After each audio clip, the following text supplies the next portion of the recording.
Hello, welcome to the vlog. Oh, nice. I can see my face and my blurred background.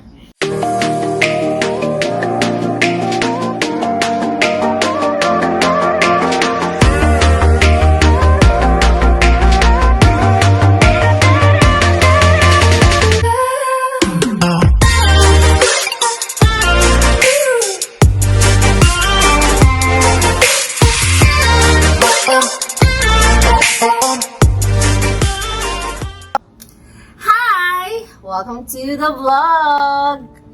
I always wanted or parang imagining this moment welcoming you to my channel. Finally, I was able to jump into it. Nakaka-tense pala ito. At the moment, I am filming this video in my room at Savoy Hotel in Mactan, Newtown. So I'm very proud that Savoy is actually one of our family brands. Diba? So if you get to visit or you will have a trip in Cebu, consider booking in this hotel. Sobrang cozy. I'm alone. This is my first time to do a solo trip. It was easy for me to find out the location of this hotel. Actually, this is too close to the Mactan Airport. So, 13 to 20 minutes if I'm not mistaken. So, for today, I will open myself to you and tell you 7 things about me. Naghanap na ako ng mga bagay na pwede ko i-share sa inyo. Yes, yung mga bagay, yung iba dun obvious, pero I was not given the luxury of time to explain the story behind it. So, let this video do the honor. Are you guys ready? Because I am. My full name is Varnalisa Vargas. Most of my closest friends call me Varna. And then, at work, they call me V. So, my corporate brand name actually started when I worked with a half foreigner, half Filipino marketing director. And he likes shortening our names. Parang meron kaming code name sa kanya. So, he calls my manager J. He calls me V. So, very interesting. And then, one day I found out that V pala, when you spell it V-I-E, there's a French meaning sa word na yun, which is life. Which I find it very fitting to my personality because most of my friends call me a life of the party. And in general, I enjoy the things or any topic that discuss about life. Like anything that goes with it. My full name is Varnalisa. It came from the creativity of my parents because Var is my last name, Vargas, na Mambata, which is my grandma's last name. Lizelle is the first name of my mom. Zacharias is the first name of my dad. See? So, if you find me witty and so creative, you know my parents now. I have a very interesting birth order. Like, I was able to experience 3 birth order. To some of you who's also my friends in Facebook, you know that I have a younger brother named Christian. And I always posted a lot of things about him. My brother is one of my favorite person in this life. Because I've seen him grow. I was present during the day 1 that he exists on Earth. And I've seen him grow. Nakita ko yung mga awkward stages niya and how he became the man that he is right now. I'm so excited on what's ahead of him pa. Anyway, and some of you might not know that I actually have 2 older half-brothers. So, I've experienced how to be the youngest Kasi I have my Kuya Ray and my Kuya Boy. Diba? So, when you are the youngest, you know that whatever you want in most situation, you will be able to get it. Iyak ka lang or mama. Kaya parang gusto na akong batukan ng mga kapatid ko, ng mga kuya ko eh. And then Christian came when I was 10 years old. So during that time, I became the middle child. I have to balance how to obey my older brothers and be a good example to my younger brother Christian. So medyo nung naging middle child na ako, na-dethrone ako at binigay ko ang corona ng pagiging bunso at priority at spotlight kay Christian. And then my two brother is no longer living with us. Kuya Ray is in Leyte, Kuya Boyet is in Cebu. So at home, I am the eldest child in the family. You know, Christian needs to obey me na. Kasi I'm the eldest na, diba? So, ayun. What's interesting is I read an article. It says that our birth order pala helps, it actually contributes on how our personality was shaped or was made. Diba? Very interesting. So, let's dig deeper into that on another content. But yeah, at the moment, eldest. But I used to be the youngest and the middle child.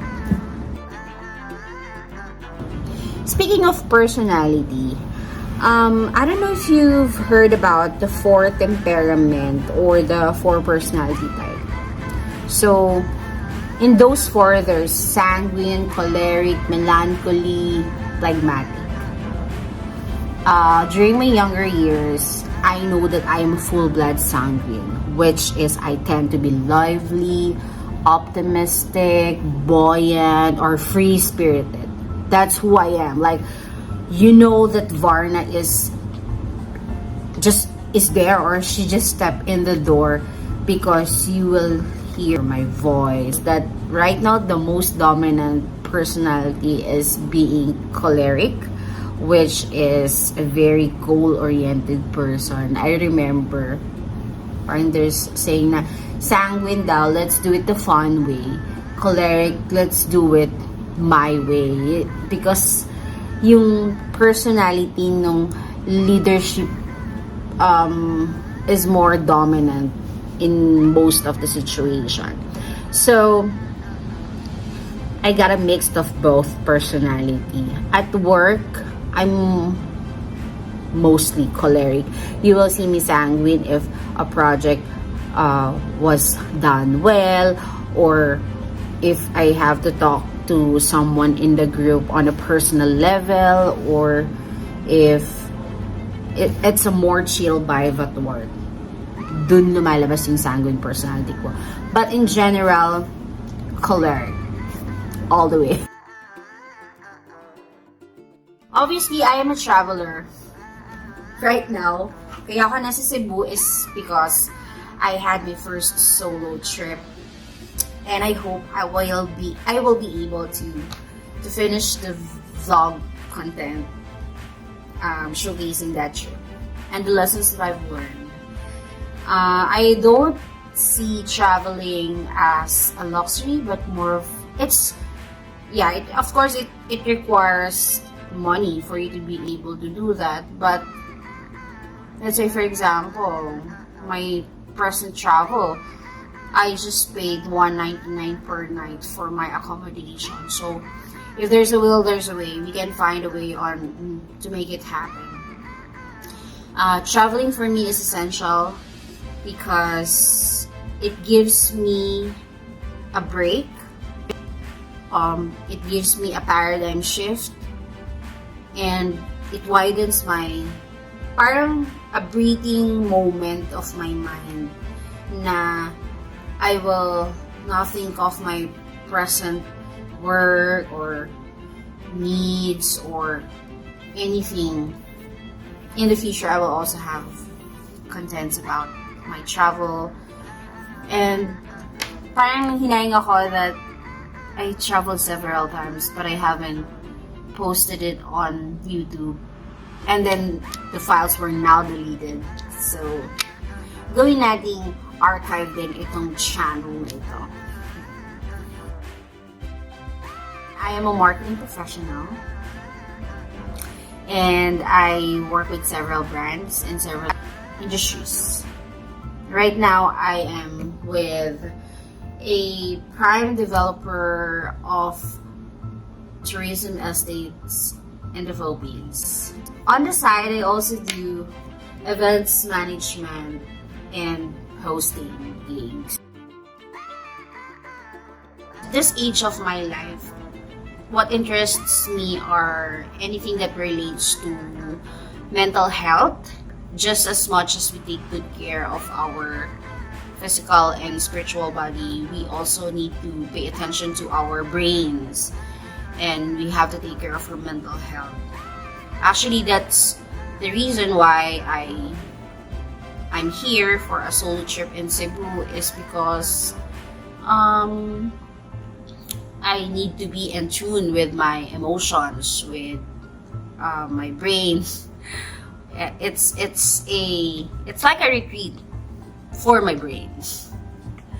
So also we are relatively vulnerable to sorrow, to pain, and depression.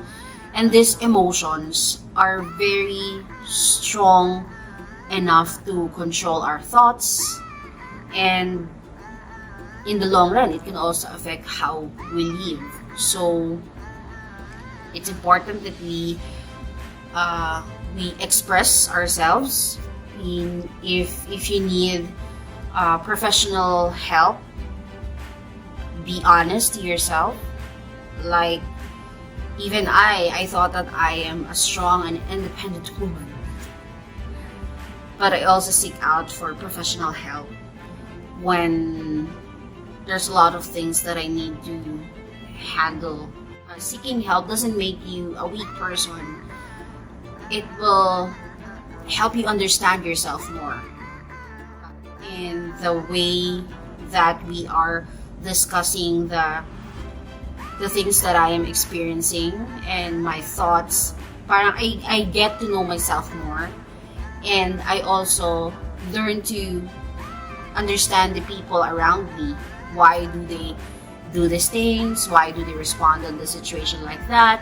Why do they say this? How do I respond to it?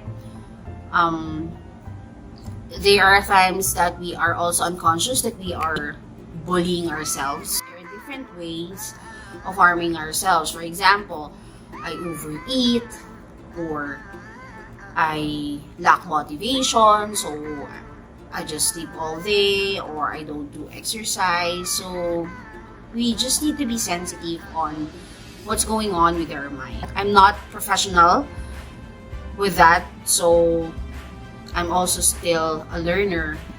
Another advocacy that interests me is something that's related to taking care of our environment.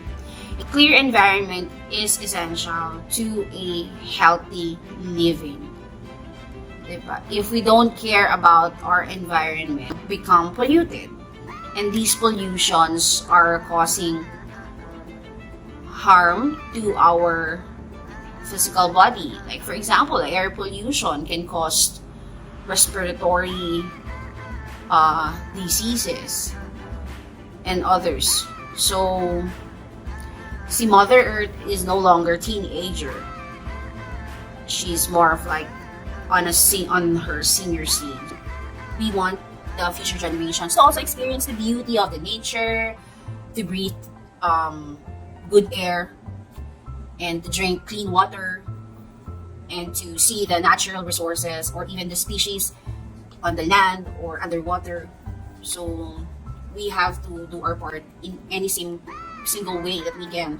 If we cannot change the whole environment right away, then what do we do as an individual? How do we take part of this advocacies that would have a greater impact to the bigger cause.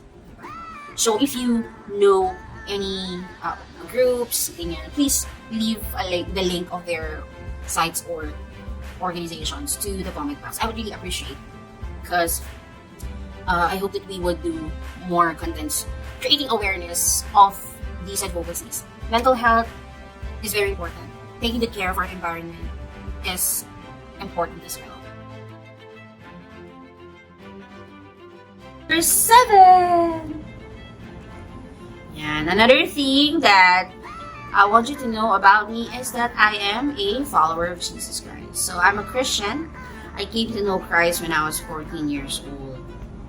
It wasn't a smooth sailing journey from there to where I am right now, but it is a growing relationship. When I was younger, I thought that Christianity is just about praying, reading the Bible, and attending church.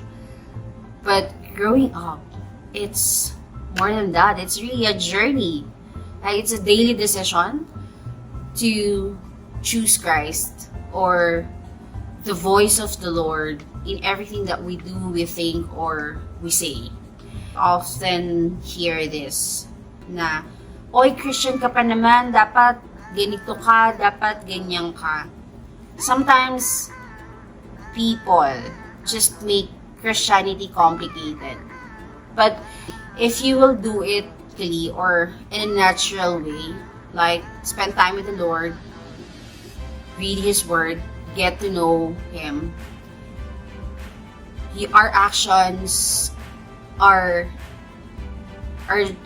way of, expressing our love for Him, hindi siya dinidictate, but we do it out of out of the love that we have for the Lord. Being a Christian doesn't make me a perfect person or a sinless one. I will never ever come closer to that line because I'm a work in progress. There you have it. Those are the 7 things about me that I would like to share to you. Thank you for listening. If you reach this video, the reason why I share it to you is those are the things that interests me, and probably some of the contents that I will have in this channel. This is a dream project. It took me a while. I need to get a lot of confidence and strength to speak spontaneously in this camera.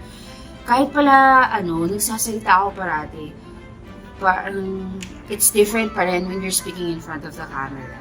Allow me to know that you are here in my channel by leaving a comment on the comment box. Alam nyo, malilate na ako sa totoo lang. Pero, tinapos ko ito kasi kailangan ng continuity ng suot ko at ng background. I cannot end this vlog kasi yung iba hindi ko na-answer. So, thank you for watching, amazing people.